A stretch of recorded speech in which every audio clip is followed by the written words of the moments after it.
Dan, tell us what happened with the Army chaplain prayer videos.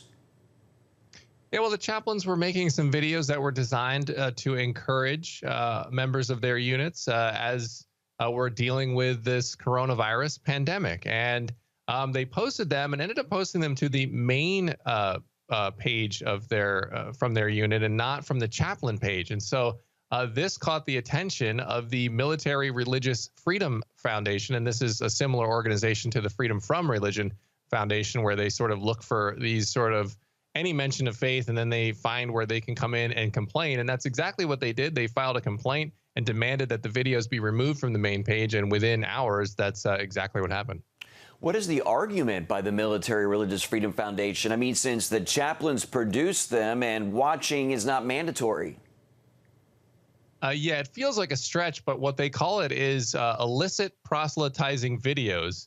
And, you know, again, their main beef that they contend is that those should be limited to the chaplain page and not the main Facebook page. And as you said, it's not mandatory that they watch them, and it seems very harmless. But, you know, when you put words,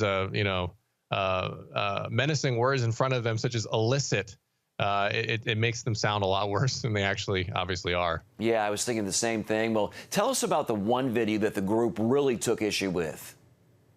Yeah, well, there's a little area on campus there. It's called a labyrinth, and so one of the chaplains was just using it to make an illustration and make a point about how sometimes our lives can feel like a labyrinth.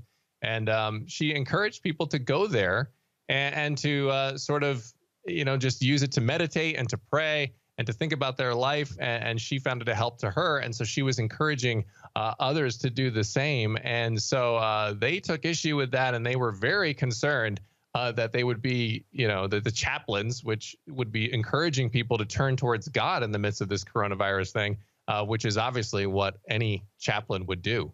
Yeah, it makes perfect sense. The Army removed the videos, but are any religious liberty groups trying to stand up and get them back, Dan?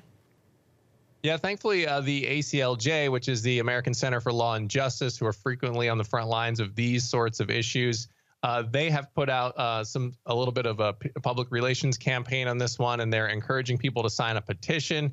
They're working up some legal letters to get at least a conversation started there, and to see if they can, you know, push back and maybe at least create a little bit of the pressure to sort of get these videos back up where they belong. And so they've started that, and they're going to see where it goes. Okay, Dan Andrews, thanks for bringing us this important story. It certainly encourages us to pray for our nation.